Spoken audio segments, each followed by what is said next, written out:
Sehingga ilmu tauhid yang dikarang Imam Ghazali sekalipun itu ya kadang kita tidak tahu logika klopnya kecuali dikarang orang modern. Saya utang jasa ya, termasuk saya sering cerita di sini. Saya dulu ngaji sama Mbah Mun itu kitab Al-Husnul Hamidiyah. Itu dikarang orang kemarin sampai sekarang jadi pelajaran di madrasah sarang. Kelas pinter ini kelas kalian. Kelas 2 aliyah. Aliyah diniyah maksudnya orang aliyah kurikulum. Wah padano. Ngeten bisa dirungokno tenan. Di antaranya komentarnya Said Robdan Al-Buti dalam Kubrul Yakiniyat itu. Beliau cerita begini. Ayo do goblok bareng atau pinter bareng. Ini saya kalimatnya persis seperti ini. Kenapa dalam latihan tauhid itu kan ada sifat berapa? Kalau latihan tauhid sifat wajib, sifat muhal, sifat jaiz ya. Terus sifat wajib itu berapa?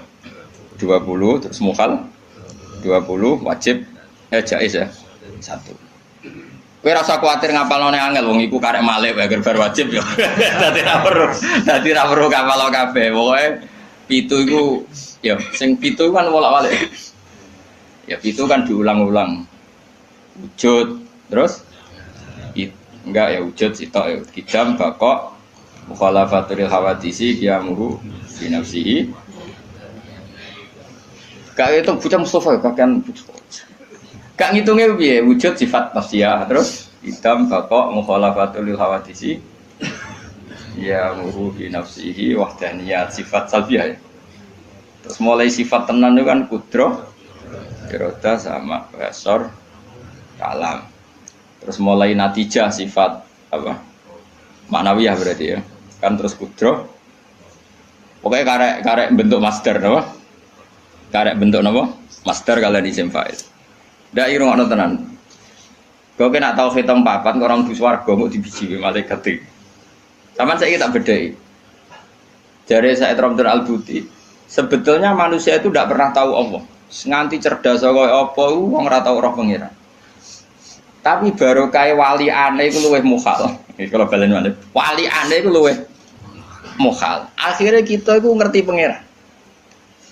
Dulu saya itu rapati cocok mbek Said Robdan Al-Buti. Karena aku itu termasuk wong parek pangeran, jadi roh ilmu aneh-aneh ora cocok. Mergo aku rasa iku ya roh pangeran. Jadi tak anggap saiki kok piye saya naik dhewe. Karena saya guru ya tak teliti itu tak angen-angen kok ono bener ya. Terus saya baru tahu itu Syekh Nawawi yang ngarang tafsir Munir, Syekh Nawawi Al-Bantani itu. Syekh Nawawi sing uripe ning ndi? Banten sini Mekah, orang kengait mau putune saiki wakil lobo, ora usah ngono, mari kampanye, ora usah ngono, sokoe ngono, botenan bora aku ora roh putune, aku ora roh sanate piye, silsilah piye, seneng kok kampanye, pokoknya saya Nawawi ini. Yang jelas saya punya kenangan khusus sama saya Nawawi karena saya Lukman ini cucunya orang yang dulu garwa bojo terakhir saya sinten Nawawi, jadi saya Nawawi itu bojo terakhir itu dikene muridé. Paham ya? Apa? Mergo nom. Terus muridé paling alim pun termasuk buyut-buyut kula nggih buyute balik men. Lan kula tahu banyak tentang sejarah Syekh. Nah, kok buyut-buyut kula marisi bojone, no? Ya sak ilmune. Jadi ya marisi ilmune ya marisi bojone ora ada. Oh. Gak tahu dididik akhlak. Tapi bojo paling nom kan bojone ku akeh. Lama dhisik bojone akeh. Minimal 4 kan. Tapi nek sing dirabi iso 5 iso 10. Tapi perangkatan niku 4. Lah mau durung-durung aku terapi tak takut. Terapi ping 20. Waduh. Tapi ra oleh 20 langsung kene apa? Bapak asal payu ono sing gelem terus. Ya agak kira payu alhamdulillah. Pun kurang tenan. Saya Nawawi itu kan kalau nanti sinau tafsir Munir dan saya punya rencana membaca tafsir Munir entah kapan. Tadi saya pernah sinau khatam, saya takriri.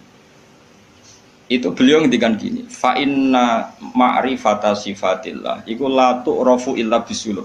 Saya masih ingat, beliau menghentikan tidak asalib tapi sulub. Sulub itu jama'i salbun. Karena kita memastikan sifat-sifat Allah itu akal kita, muntaha aklina, puncak akal kita itu hanya mengetahui lewat sulub, lewat sifat salbiyah. Misalnya begini, Terus saya cek lagi di kitab Ihya karena ini urusan disiplin ilmu, jadi harus ada padanan. Saya membenarkan Said Ramdan Al-Buti setelah melihat sekian padanan di Ihya, di Tafsir Munir, di beberapa kitab. Ini rumah nontonan. Misalnya saya bilang, rumah nonton, gue biasanya anak ilmu logika itu sakaremu dhewe. Misalnya tisu ini tak potong terus pecah. Sebabnya terpotong ini karena tak potong apa karena tisu ini lemah? Ya, gue latihan cerdas, ojo latihan lugu, ya. Udah ini orang tahu mikir, pokoknya dia udah tawakal ngenteni mati, ngono tok dene pura-pura wali, gayane gaya wali dene, mau mikir gaya wali. Mau mikir gaya napa? Ya nak wali tenan ra apa, nak pancen males mikir terus piye. Nah, kula ya para pangeran tapi gelem mikir. Ya kalau kaca tak pecah terus kemudian pecah, itu sebab pecahnya karena apa? Karena saya pecah apa karena kaca itu lemah? Lemah lah, agak dipecah kan ya ora pecah. Ayo. Dipecah lah, nak ora lemah ya ora terpecahkan. Sebabnya apa? Kok sebabnya pecah-pecah itu akibat. Takbir. Kau nyari Mustafa. Gerti ya mikir bae kan nyari Mustafa. Tuh wae modele wis eling pangeran pengen tadi mati wis.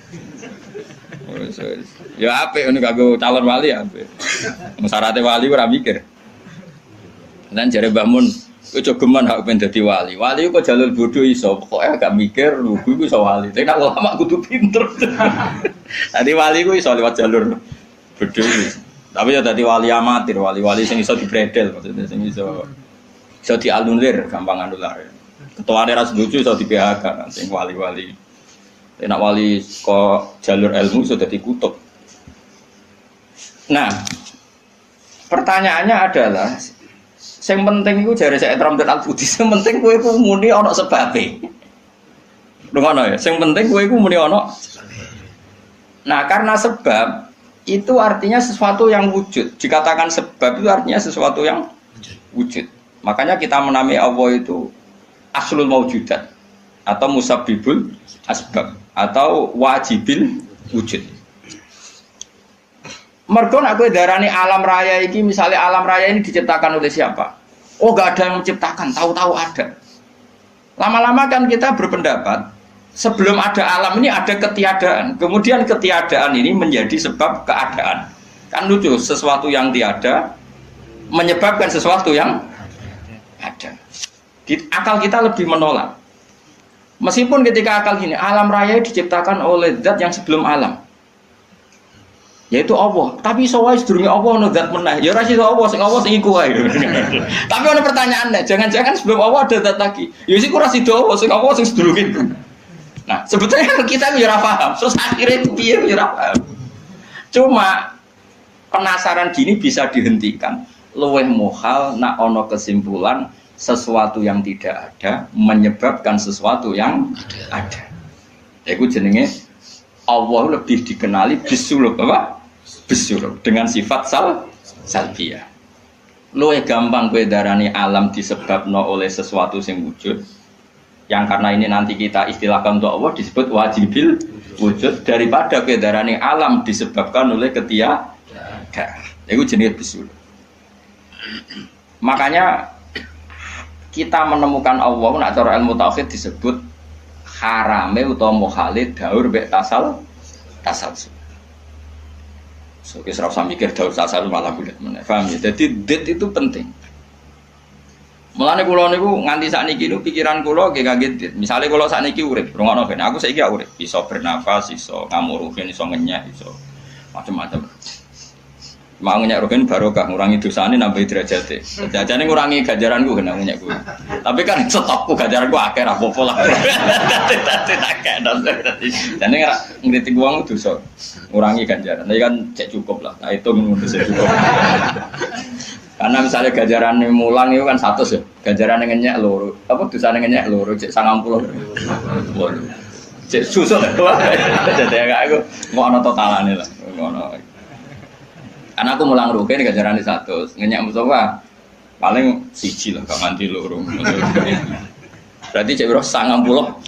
Tapi nak kayak ngenyak Mustafa langsung dosa tok, kan kowe ora mulang dene. Jadi kau jadi roh aku ora oleh. Ayo rungokno. Iki penting ya, gue ngelatih tauhid. Ya napa nggih ngelatih napa? Tauhid. Setan itu kepinginnya wong itu gak berpikir.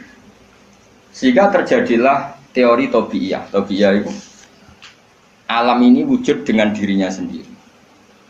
Kata dengan sendirinya sendiri itu diulang-ulang. Terus ditambahi rofahiyah, eling-eling rofahiyah itu urip mapan. Butuh kelon-kelon, butuh mangan-mangan, butuh turu-turu, butuh dugem-dugem. Karena orang ini sudah mendewakan hawa nafsu, sehingga kenyamanannya ya kelon, seks, turu, jagungan, semuanya seperti itu. Nah, ini yang dikritik orang tasawuf. Sebab itu awal kekafiran adalah rofahiyah, hidup poya-poya. Karena dengan poya-poya ini orang tidak pernah berpikir serius, akhirnya tidak menemukan Tuhan. Sampai akhirnya ono paham komunis, ateisme, nihilisme. Saya itu pernah ketemu orang ateisme, tanya saya gini, Pak Bah, saya ini cara berpikir ateis. Saya mau iman, kalau Anda bisa membuktikan Tuhan itu siapa? Lalu buktinya apa kalau ada Tuhan? Terus saya bilang gini, betul Anda ingin iman? Ya, katanya. Terus saya pakai teori mantek, karena saya dulu pernah belajar mantek. Kelirunya orang Islam, ini rumah orang memang ini serius ya ngaji. Memang syaratnya ngaji harus mengenalkan sama Allah. Inti ngaji adalah mengenalkan orang kepada Allah ma'rifatul. Caranya adalah binna dari sofah dengan pikiran sing sehat. Kamu betul ingin iman? Iya Bapak. Terus tak tanya. Kalau ada rumah terbakar, kamu suka enggak ada orang yang bilang sebabnya kena konsleting listrik atau ada apa meledak? Atau Anda suka bilang enggak ada sebabnya sama sekali? Oh seneng yang ada sebabnya, misalnya ya tadi kena konsleting listrik atau kompor terbakar dan sebagainya. Lalu kalau alam wujud ini kamu suka ada sebabnya apa tanpa sebab? Ya suka ada sebabnya sebetulnya saya. Nah, sebab itu oleh Islam dinamai Tuhan. Sebab ini oleh Islam dinamai. Sebab itu dalam ilmu mantek, sebenarnya ilmu mantek itu nggak kenal Allah, bahkan nggak pernah nyebut nama Allah. Saya ulang lagi ya, di ilmu mantek, ilmu logika yang diajarkan di pondok-pondok itu tidak pernah nyebut Allah. Yang disebut adalah alam ini rubah, alam ini makhluk. Kalau makhluk butuh kholik. Paham ya? Alam ini sudah akibat musabab. Kalau akibat berarti butuh sebab. Yang sebab ini kita sebut musabbibul asbab. Dan sebab ini harus lebih dulu ketimbang yang disebabi. Sebab itu harus bersifat qadim. Dan kalau wujud ini butuh sebab wujud, maka wujud penyebab disebut wajib atau wujud superior atau wujud super. Kita sebut wajibil wujud. Paham ya? Sehingga wujud yang ada ini kita butuh sebab. Yaitu harus ada wujud yang superior. Kita nambahi wajibil wujud. Nah, semua itu oleh Islam disebut Allah. Ya, semua itu oleh Islam. Tapi uniknya orang itu langsung iman. Betul ya orang itu. Nah, kiai-kiai tidak menerangkan gitu, Bapak. Sehingga saya nyari-nyari Allah itu siapa. Mulai dulu bilang kalau Allah itu faktor alam, saya iman. Itu kelirunya kita membalik logika. Dia mau iman, tapi dia nyaman dengan istilah Allah itu apa? Yang dikatakan Tuhan adalah penyebab dari semua ini. Mungkin Einstein bilang itu kausa prima, mungkin orang modern bilang apa saja. Paham sih kalau maksudnya? Jadi akal itu harus menemukan itu pasti nggak nyebut Allah. Nah Islam yang mengatakan itu, coba sama cek saja. Ketika Allah mengenalkan dirinya, Iqra bismi rabbikal ladzi khalaq. Allah itu zat yang menciptakan. Khalaqal insana min 'alaq. Itu nggak pernah nyebut dirinya Allah. Ya Yohanes wa'budu rabbakum. Rabbakum itu siapa? Alladzi khalaqakum walladzina min qablikum. Tuhanmu itu siapa? Yang menciptakan kamu, yang menciptakan orang sebelum kamu. Sebagian ayat saya kata Allah nyembahlah saya. Saya itu siapa? Zat yang menciptakan langit. Nah, kemudian sifat-sifat ini oleh Islam yang punya sifat itu didamai. Tapi kelirunya kiai-kiai kalau nerangkan langsung Allah. Tentu PKI pikirannya Allah itu siapa? Padahal akal hanya punya rumus alam ini butuh penyebab. Penyebab ini kita sebut musabbibul asbab atau kausa prima atau wajibil wujud. Yang Islam secara agama menamai itu Allah. Jadi langsung Allah mesti ditanyakan Allah itu siapa? Paham ya? Nah itu kelirunya kita. Kita juga ikut keliru dalam apa? Merekonstruksi apa? Bangunan apa tahu? Makanya di Quran tuh sering nyebutnya itu apa? Sifatnya dulu. Ini penting saya utarakan. Jadi ini penting sekali ya karena nanti Sampean senajan to muridku, kula muridé Mbah Mun, muridé Bapak, nganti muridé Nabi. Nanti ketemu mungkar nakir. Itu tidak bisa kecuali kamu punya kemapanan logika. Jadi taklid itu tidak bisa. Karena mungkar nakir itu kayak pegawai KPU. Jadi nak takok itu tebak-tebakan. Betul. Jadi mungkar nakir itu misalnya Nabi Muhammad, dia tidak nyebut itu Nabi. Ma taqulu fi hadzal rajul. Jadi enggak ma taqulu fi hadzal. Yang diajarkan Mudin itu formalitas standar mungkin kompilasi hukum Islam apa itu sebetulnya nggak tahu saya. Kalau di Bukhari di Muslim malaikat muka nakir tanya gini, mata taqulu fi hadzal rajul. Bagaimana komentar kamu tentang hadzal rajul? Bukan Nabi ngitang. Lelaki itu siapa? Padahal maksudnya lelaki itu adalah Rasulullah SAW. Tapi supaya pertanyaannya lebih sulit, coba kamu komentar lelaki itu siapa? Terus di situ di Bukhari diterangkan fa'amal munafik, fa'amal murtab. Orang munafik atau murtab, orang yang ragu. Terus dia komentar, kata orang-orang sini dia nabi, makanya saya ikut-ikutan bilang dia. Itu didefinisikan, dikategorikan orang munafik. Kalau cara ngomong, saya dengar-dengar kata orang dia nabi ya, saya ikut-ikutan bilang dia. Wah itu diantem ya malaikat. Nah, terus kata Imam Bukhari di dalam riwayat. Fa'amal mu'min awil mungkin, orang mukmin atau mungkin itu yang keyakinannya benar karena rawinya syak ya biasalah dalam ilmu hadis seperti itu. Fayaqulu huwa Muhammadun ja'ana bil bayyinati wal huda fa'amanna bihi wa saddaqnahu. Kata-kata bil bayyinah. Orang itu adalah Muhammad.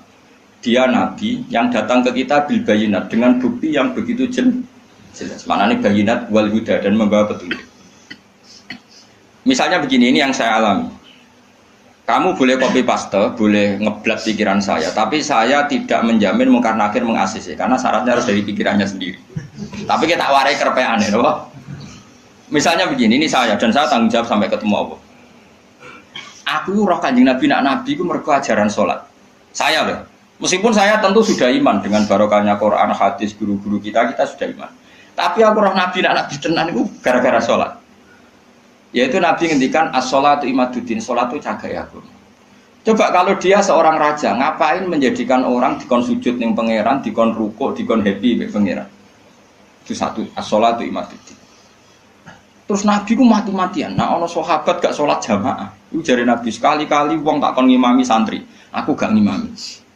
Ape moro mae wong-wong sing ora sholat apa? Jamaah tak obonge. Itu dua. Tiga, Nabi itu ketika perang kondisi paling emergen, ikut tetap sholat.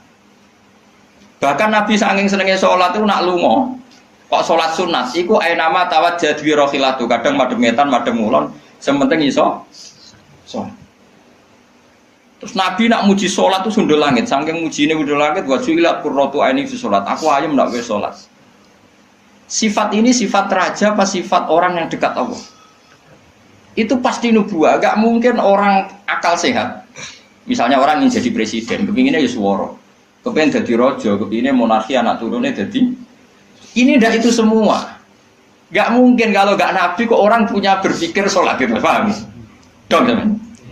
Jadi gak mungkin di sholat itu kalau gak keluar dari seorang nabi. Dan itu dibuktikan perang ya sholat, bahkan beliau mewajibkan angger wong ijono nyawane wajib. Raiso ngadeg luguh, raiso luguh, laya-laya, raiso mengkas-mengkis lah, sholat ning atine. Pokoknya yang berbau sholat bahkan nggak ditoleransi, ditinggal sama sekali karena ini hubungan manusia dan Tuhan dan Allah. Saya pikiran gue sederhana, orang mungkin wong di pikiran ngono kok gak nabi ku gak. Apa Einstein punya pikiran gitu? Isaac Newton misalnya, atau tokoh dunia Aristoteles, Plato, meskipun iso udah menemukan benda ini relatif. Ya mesti relatif. Misalnya manuk doro, ya rungokno nggih, misalnya manuk apa merpati atau manuk kentilang, itu cara wong-wong rak manuk yang tidak sangar, tidak ganas. Sing ganas itu manuk apa bidu atau manuk apa lang. Mergo lang iso mangan derkuku. Iya jare derkuku lang itu ganas. Tapi jare ular. Jare ular tetap derkuku apa?